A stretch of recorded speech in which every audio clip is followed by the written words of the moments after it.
Welcome back to the सामाजिक गुरु channel. आज हम करने जा रहे हैं क्लास 11th के इंग्लिश का हॉलीडेज होमवर्क। तो बच्चों वीडियो को स्टार्ट करते हैं उससे पहले अगर चैनल पे नए आए हैं तो चैनल को फटाफट से सब्सक्राइब कर लो, क्योंकि यहाँ पर इस तरीके का हेल्पफुल कंटेंट अपलोड होता रहता है। तो चलिए बिना देरी किए वीडियो स्टार्ट करते हैं। तो देखो यहाँ पर हमें जो है सबसे पहला जो काम दिया गया है वो है माई हॉलीडे प्लान्स। ठीक है, कि छुट्टियों का क्या प्लान है उसके रिगार्डिंग ये क्वेश्चन है। Which of the following activities do you wish to do during the summer vacation. तो आप इनमें से कौन सी एक्टिविटीज जो है वो समर वेकेशन में करना चाहते हैं। ठीक है, रिलीजियस प्लेस पे जाना, अपने फ्रेंड्स या रिलेटिव से मिलने जाना, पेंटिंग करना, मूवी देखना, हिल स्टेशन जाना, न्यू डिश बनाना सीखना, ठीक है, स्विमिंग करना या स्टिचिंग या एम्ब्रॉयडरी करना। ठीक है, तो क्या है, you can add an activity of your choice to the list. आप अपनी जो है मतलब जो आपकी लिस्ट है उसके अकॉर्डिंग जो है इसमें अगर कोई एक्टिविटी आप और डालना चाहते हैं तो वो भी डाल सकते हैं। ठीक है, तो क्वेश्चन क्या था कि कौन सी एक्टिविटी आप इसमें से करना चाहेंगे। तो देखो आंसर क्या लिखा है, माई हॉलीडेज प्लान। ठीक है, कि मेरी छुट्टियों का क्या प्लान है, तो वो जो है हमने यहाँ पर किया है, during this summer vacation I want to balance my hobbies with some relaxation. ठीक है, यानी कि इन छुट्टियों में जो है मैंने जो है हॉबीज और जो कुछ रिलैक्सेशन है, ठीक है, उनको बैलेंस करना है। Here is my list of activities. तो लिस्ट क्या है, विजिटिंग अ हिल स्टेशन, यानी कि हिल स्टेशन जाना। ठीक है, अब देखो गर्मी इतनी ज्यादा है तो कहीं ठंडी जगह घूमने जाने का प्लान है ना, ताकि दिमाग जो है वो एकदम से रिफ्रेश हो जाए। अगला है पॉइंट बेटा, मीटिंग रिलेटिव्स और फ्रेंड्स, यानी कि रिश्तेदारों और दोस्तों से मिलना। तो छुट्टियों का सबसे बेस्ट पार्ट यही है कि आप अपने लोगों के साथ क्वालिटी टाइम जो है वो स्पेंड कर सकते हैं। इसके बाद है learning to cook a new dish, यानी कि कुकिंग सीखना, एक न्यू डिश सीखना। तो मैं कोई नई डिश बनाना सीखना चाहती हूँ, इससे कि घर वालों को भी हेल्प हो जाएगी और एक नई स्किल भी सीख लूंगी। ठीक है, इसके बाद है बेटा स्विमिंग। तो छुट्टियों में फिट और एक्टिव रहने के लिए ये मेरी सबसे फेवरेट एक्टिविटी है। ठीक है, इसके बाद है रीडिंग साइंस फिक्शन नॉवेल्स, यानी कि साइंस फिक्शन की किताबें पढ़ना। ठीक है, तो मैं इस टाइम को ना स्कूल की बुक से हटकर कुछ इंटरेस्टिंग पढ़ने में लगाना चाहती हूँ, ताकि जो मेरी वोकैबुलरी है वो थोड़ी और बेहतर हो जाए। ठीक है, I think these activities will help me refresh my mind and also improve my personality before we get back to our studies. यानी कि मैं सोचती हूँ कि ये सब करने से मैं काफी तरोताजा महसूस करूंगी और फिर से पढ़ाई के लिए रेडी हो जाऊंगी। ठीक है, अब आगे देखते हैं। अगला क्वेश्चन जो है वो क्या है हमारे पास, डेली रूटीन ड्यूरिंग हॉलीडेज। छुट्टियों के दौरान जो डेली का काम है, डेली का हमारा जो रूटीन है वो बताना है यहाँ पर। ठीक है, मॉर्निंग में एक्टिविटी क्या है, wake up early, perform light exercises और yoga to stay fresh and dedicate time to completing holiday homework और सेल्फ स्टडी। यानी कि सुबह जल्दी उठना, एक्सरसाइज करना और फिर थोड़ा समय अपने स्कूल के होमवर्क या रिवीजन को देना। आफ्टरनून यानी कि दोपहर में न्यूट्रिशियस लंच जो है वो लेना। ठीक है, इसके बाद जो है वो शॉर्ट पावर नैप लेना, यानी कि पावर नैप क्या होता है, जिसमें कि हम 5 से 10 मिनट जो है वो रेस्ट करते हैं और हमारी बॉडी जो है वो रिफ्रेश हो जाती है। ठीक है, and focus on developing a hobby like learning to cook और प्रैक्टिस अ क्राफ्ट, यानी कि अपनी कोई हॉबी जैसे कि पेंटिंग या कोई नई डिश बनाना जो है वो सीखना, वो मैं आफ्टरनून में करती हूँ। ठीक है, इवनिंग में यानी कि शाम में फिजिकल एक्टिविटीज जो है, ठीक है, यानी कि दोस्तों के साथ बेसिकली इसमें हम बाहर निकल जाते हैं, पार्क में टहलते हैं या स्विमिंग के लिए जाना जो है वो सब चीजें होती है। इसके बाद रात में हम जो है वो फैमिली के साथ डिनर एंजॉय करते हैं, वॉच एन इंफॉर्मेटिव मूवी और डॉक्यूमेंट्री। ठीक है, तो थोड़ी देर मूवी या कोई जो है वेब सीरीज या डॉक्यूमेंट्री देख लेते हैं और read a few chapter of a book before bed time to relax the mind, और माइंड को रिलैक्स करने के लिए कोई बुक जो है वो पढ़ लेती हूँ। ठीक है, इसके बाद देखो अगला जो क्वेश्चन है वो है a memorable day on off my holiday. ठीक है, तो एक यादगार दिन जो है मेरी छुट्टी का उसके बारे में लिखना है। तो आप इसमें स्पेशल डे या डेज, ठीक है, एक दिन भी हो सकता है, काफी सारे दिन भी हो सकते हैं जो स्पेशल रहा आपके हॉलीडेज में, तो वो आपने बताना है। ये कोई फैमिली ट्रिप हो सकता है, फेस्टिवल सेलिब्रेशन, पिकनिक, है ना, या अपने दोस्त से या रिलेटिव से मिलने गए वो टाइम हो सकता है, मूवी टाइम या हिल स्टेशन या कोई रिलीजियस प्लेस पे गए। तो मैंने लिखा है a memorable day, a trip to the hill station. ठीक है, तो देखो इसमें क्या लिखा है मैंने, ओवरऑल मैं आपको बता देती हूँ कि मेरी छुट्टियों का सबसे यादगार दिन मेरे परिवार के साथ हिल स्टेशन की ट्रिप थी, ठीक है। और हम सुबह जल्दी निकले थे और रास्ते में जो नज़ारे थे वो बहुत ही खूबसूरत थे। जैसे ही हम पहाड़ों पर पहुंचे, ठंडी हवा ने शहर की गर्मी से बहुत राहत दी, जो बहुत ही हमारे लिए रिफ्रेशिंग था, ठीक है। इसके बाद देखो आगे क्या है, we spend the day exploring lush green valleys, visiting local market and enjoying delicious hot snacks at a hill top cafe, ठीक है। तो यहाँ पर जो है वो क्या बोला गया है कि हमने पूरा दिन हरे भरे मतलब कि घाटियों को एक्सप्लोर करने, लोकल मार्केट्स घूमने और पहाड़ी जो कैफे है उसमें गर्म स्नैक्स एंजॉय करने में बिताया, ठीक है। इसके बाद देखो watching the sunset behind the majestic mountain with my parents and siblings was a surreal experience. This day was truly special because it allows us to bond away from our busy routine, leaving me with cherished memories that I will always treasure, ठीक है। यानी कि अपने mummy papa और भाई बहन के साथ पहाड़ों के पीछे डूबते सूरज को देखना और एक बहुत ही बेहतरीन अनुभव रहा। और ये दिन जो है मतलब कि मेरे लिए बहुत ज्यादा स्पेशल था, क्योंकि इसने हमें अपने बिजी लाइफ से दूर एक दूसरे के साथ अच्छा समय बिताने का मौका दिया, और ये यादें मैं हमेशा अपने साथ संजो के रखूंगी, ठीक है। अगला देखो बेटा, न्यू स्किल्स आई लर्न। तो मैंने कौन सा न्यू स्किल सीखा, तो ये जो है वो कुकिंग हो सकती है, gardening, painting, sports, computer skill या रीडिंग बुक हो सकता है, ठीक है।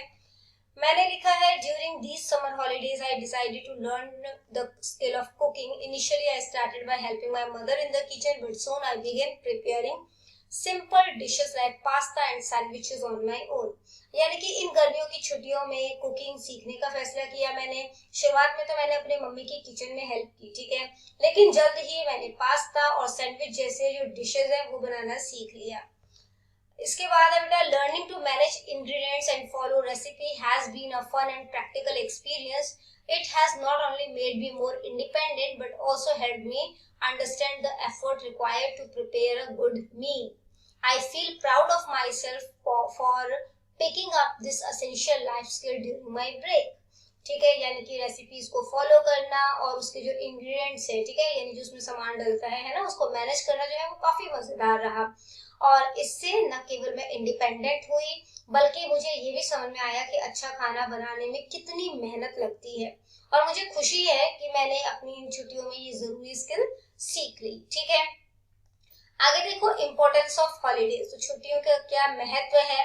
हॉलीडेज हेल्प्स अस, यानी कि छुट्टियां हमारी मदद किस चीज में करती है, relax, refresh our mind and spend quality time with our family and friends. यानी कि आराम करने में, अपने दिमाग को तरोताजा करने में और अपने परिवार व दोस्तों के साथ अच्छा समय बिताने में, ठीक है, हमारी मदद करती है। हॉलीडेज रिड्यूस, तो हॉलीडे क्या कम करती है, ठीक है, ये एकेडमिक स्ट्रेस यानी कि पढ़ाई के तनाव को कम करती है and give us much needed break for our daily routine. और हमारी जो डेली रूटीन है ना, उससे एक जरूरी ब्रेक देता है। इसके बाद है ड्यूरिंग हॉलीडेज आई लाइक। तो छुट्टियों के दौरान मुझे क्या करना पसंद है, न्यू स्किल सीखना पसंद है, अपने हॉबीज को जो है, अपने शौक को पूरा करना, ठीक है, और नई नई जगहों पर घूमना पसंद है।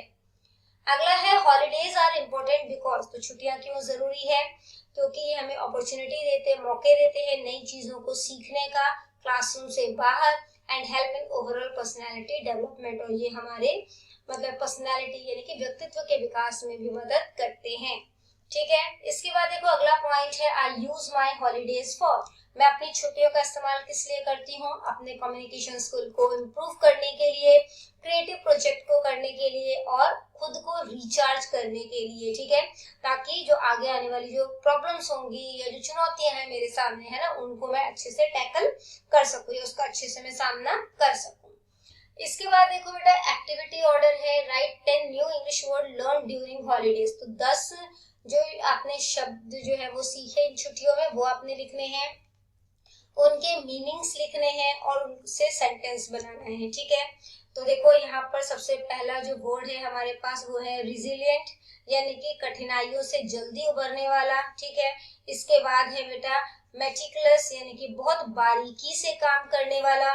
फिर है एक्सिलरेटिंग, ठीक है, यानी कि उत्साहवर्धक या बहुत आनंददायक, बहुत मजेदार। इसके बाद है एलोक्वेंट, ठीक है, इसका मतलब होता है प्रभावी ढंग से बोलने वाला, ठीक है, बहुत अच्छे तरीके से बोलने वाला। फिर है इनक्विजिटिव, यानी कि जिज्ञासु, जिसको चीजों को जानने की इच्छा होती है, ठीक है। इसके बाद है बेटा अगला वर्ड स्क्रूटिनाइज, ठीक है। इसका मतलब होता है ध्यान पूर्वक किसी चीज को जांचना, ठीक है। इसके बाद है बेटा बेनेवलेंट, ठीक है, यानी कि दयालु या परोपकारी, ठीक है। इसके बाद अगला वर्ड है प्रूडेंट, यानी कि समझदार या दूरदर्शी, जिसको पहले ही पता होता है कि फ्यूचर में क्या होने वाला है ना। इसके बाद है वाइब्रेंट, इसका मतलब होता है ऊर्जावान, full of energy and life, ठीक है। फिर है एंडेवर, यानी कि प्रयास या कोशिश करना अपने गोल को पाने के लिए, ठीक है। और इससे मैंने यहाँ पे आपको सेंटेंस बना दिए हैं, तो आप यही वर्ड जो है वो लिख लेना चाहें। इसके बाद आगे देखो, आपको यहाँ पे जो है वो काम दिया गया है स्पीकिंग एंड लिसनिंग टास्क का। आपने कोई इंग्लिश न्यूज या कोई एजुकेशनल प्रोग्राम जो है 15 मिनट डेली देखना है, ठीक है। और 5 वर्ड जो है वो आपने कौन कौन से सीखे वो लिखना है, उनके मीनिंग लिखने हैं, उनका प्रोनाउंसिएशन लिखना है, ठीक है।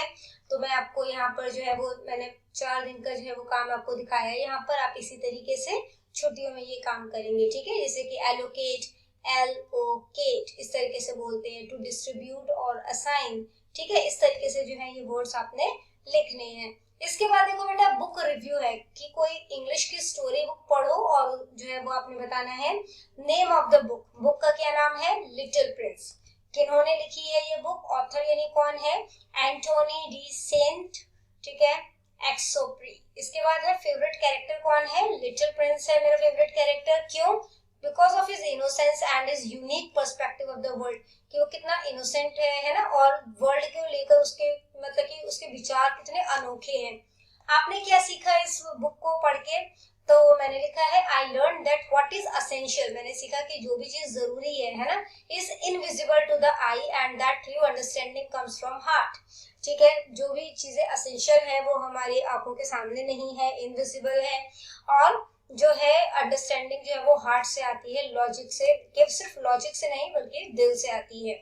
इसके बाद है बेटा वर्ड मेज। 8 वर्ड्स जो है वो आपने फाइंड आउट करना है। एक वर्ड जो है वो आपको फाइंड आउट करके दिया गया है कंप्यूटर, किसी भी डायरेक्शन में हो सकते हैं ये वर्ड, तो इसे फाइंड आउट करते हैं, ठीक है। तो 1 वर्ड इन्होंने फाइंड आउट कर लिया है। इसके बाद देखो LINE 2 वर्ड हो गया, ठीक है, यहाँ पे लिख भी देती हूँ मैं, लाइन हो गया। इसके बाद देखो साइड, ठीक है। इसके बाद देखो ब्यूटी,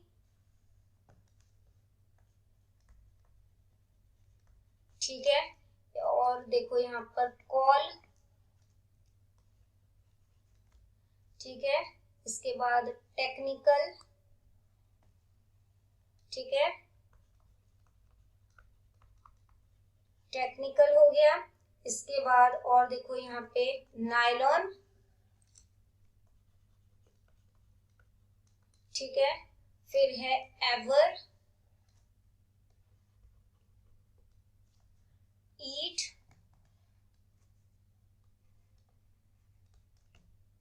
ठीक है। तो यहाँ पे हमने काफी सारे वर्ड्स ढूंढ लिए, 2 3 4 5 6 7 8, ठीक है, और एक इन्होंने दिया था, तो वर्ड हो गए टोटल 9। आगे देखो स्क्रैम्बल्ड वर्ड, ठीक है। तो अनस्क्रैम्बल करना है, यानी कि अल्फाबेट्स आगे पीछे दिए गए हैं, इनको सही तरीके से लिखना है और उनके मीनिंग लिखने हैं। तो सबसे पहला वर्ड क्या बन रहा है? चैलेंज, ठीक है, यानी कि चुनौती। इसके बाद आगे देखो अगला वर्ड जो है वो क्या बन रहा है? नॉलेज,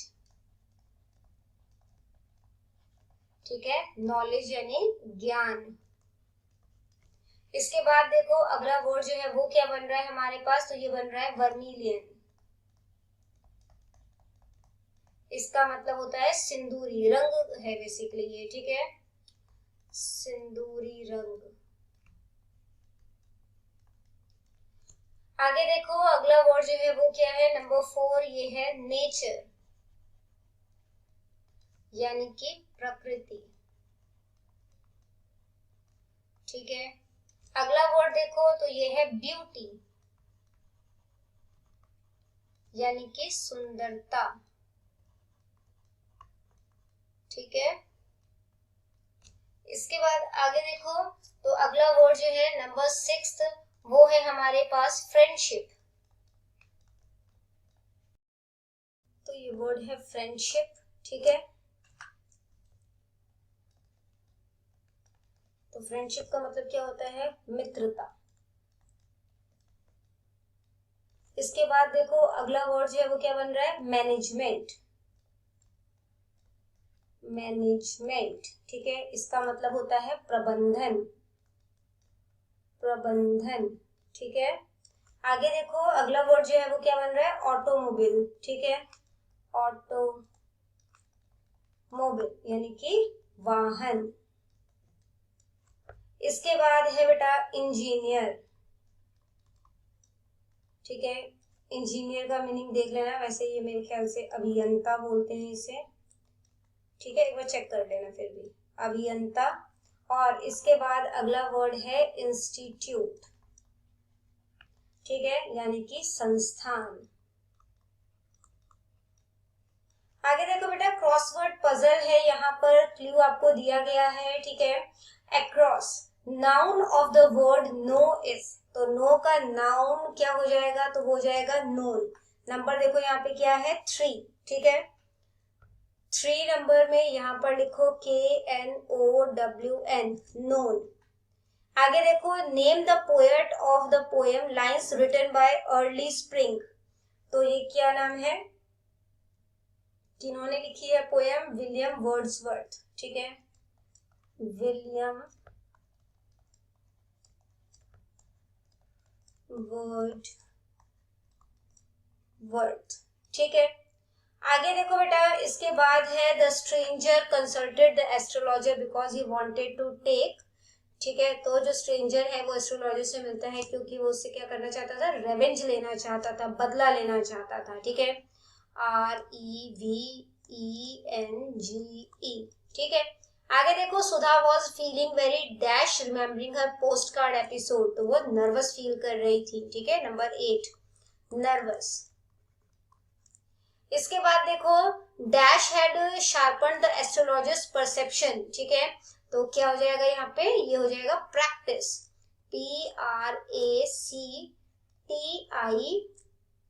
ठीक है, CE, प्रैक्टिस। दिल्ली में भी आई था ना ये दोनों। इसके बाद देखो Sudha Murthy wanted to do a dash in computer science, क्या करना चाहती थी वो? डॉक्टरेट, ठीक है, DOCTORATE, डॉक्टरेट। इसके बाद है Sudha collected ₹30 each from her friend to buy dash for them, क्या खरीदना चाहती थी वो? साड़ीज, ठीक है। आगे देखो एंटोनियम ऑफ डिस्ट्रेसेस, तो डिस्ट्रेस का एंटोनियम क्या हो जाएगा? हैप्पी, ठीक है। आगे देखो बेटा इंटेंसिव स्टडी सेक्शन ए से है lesson 1 gender bias by Sudha Murthy. Complete the following mind map to describe Sudha's life as a student, तो सुधा की लाइफ स्टूडेंट की तरह कैसी थी, तो वो बताना है। मैंने लिखा एकेडमिक एक्सीलेंस, यानी कि पढ़ाई में हमेशा मेहनती और होनहार छात्रा थी। स्ट्रॉन्ग डिटर्मिनेशन, यानी कि दृढ़ संकल्प जो था उनका, ठीक है। काफी सारी जो प्रॉब्लम्स थी है ना समाज में, जो आपत्तियां थी, उसके बावजूद भी उन्होंने शिक्षा जो है कंप्लीट करने का डिसाइड किया। टेक्निकल एम्बिशियन, यानी कि कंप्यूटर साइंस में जो है उन्होंने हायर एजुकेशन प्राप्त करने का उनका सपना था, वो उन्होंने पूरा किया।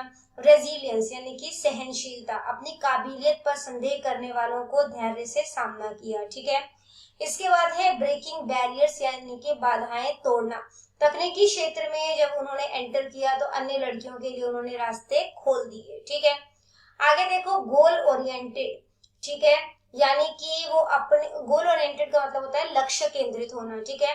तो अपने शैक्षिक लक्ष्य को प्राप्त करने के लिए वो पूरी तरीके से समर्पित थी। कांस्टेंट हार्ड वर्क, लगातार मेहनत कर रही थी। चैलेंज्ड स्टीरियोटाइप, यानी कि रूढ़ियों को उन्होंने चुनौती दी। समाज की जो है वो सोच को उन्होंने गलत साबित किया कि लड़कियां जो है वो टेक्निकल सब्जेक्ट्स को नहीं पढ़ सकती, ठीक है।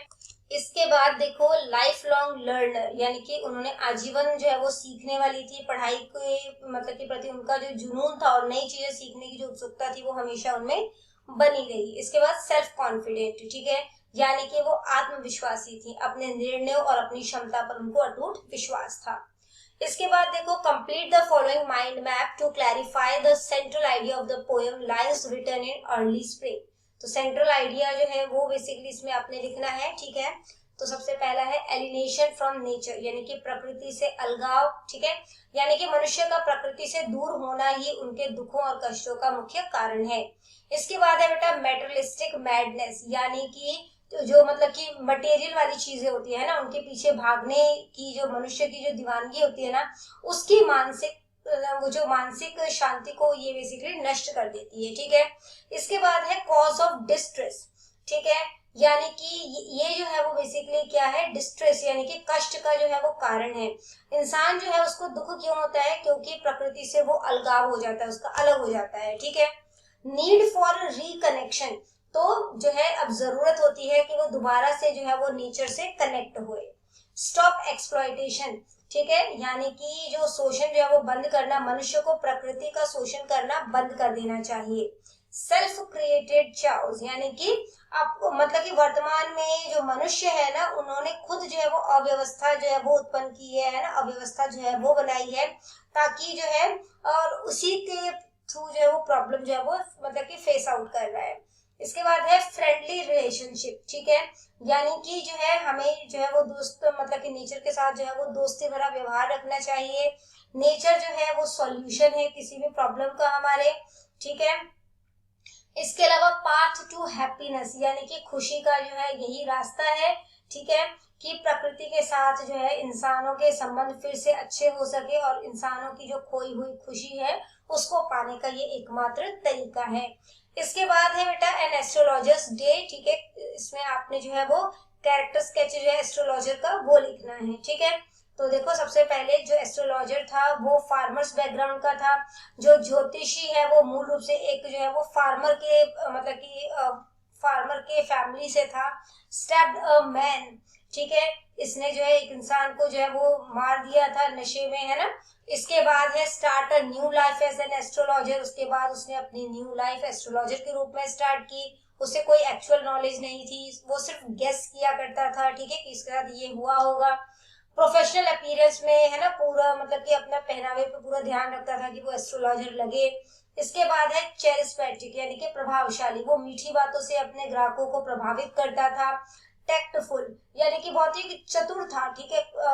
तो जब उसका कोई पीड़ित ग्राहक उसके पास आता था ना, तो उसने अपनी जान बचाने के लिए बड़ी ही चतुराई से काम लिया। इसके बाद है रिलीफ, यानी कि राहत, और लास्ट में उसे जो मर्डर के बोझ से मुक्ति का एहसास हुआ, ठीक है।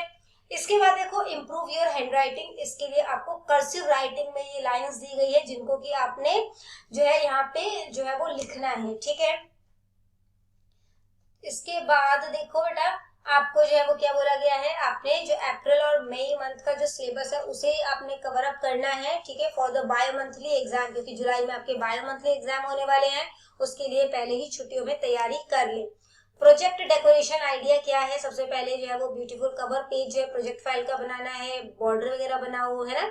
अच्छा सा कोई थॉट लिखो या कोट लिखो। उसके बाद जो है वो पेस्ट और draw holidays picture, festival celebration, तो वो चीजें जो है वो आप लगा सकते हैं, ठीक है। तो बच्चों, करते हैं इस वीडियो को यहीं पे खत्म। आई होप ये हॉलिडे होमवर्क आपको बहुत अच्छे तरीके से समझ में आ गया होगा। अगर वीडियो पसंद आई तो लाइक जरूर करिएगा और अपने दोस्तों के साथ भी शेयर करिएगा ताकि उनकी भी हेल्प हो सके। तो मिलते हैं अगले वीडियो में, तब तक के लिए बाय बाय।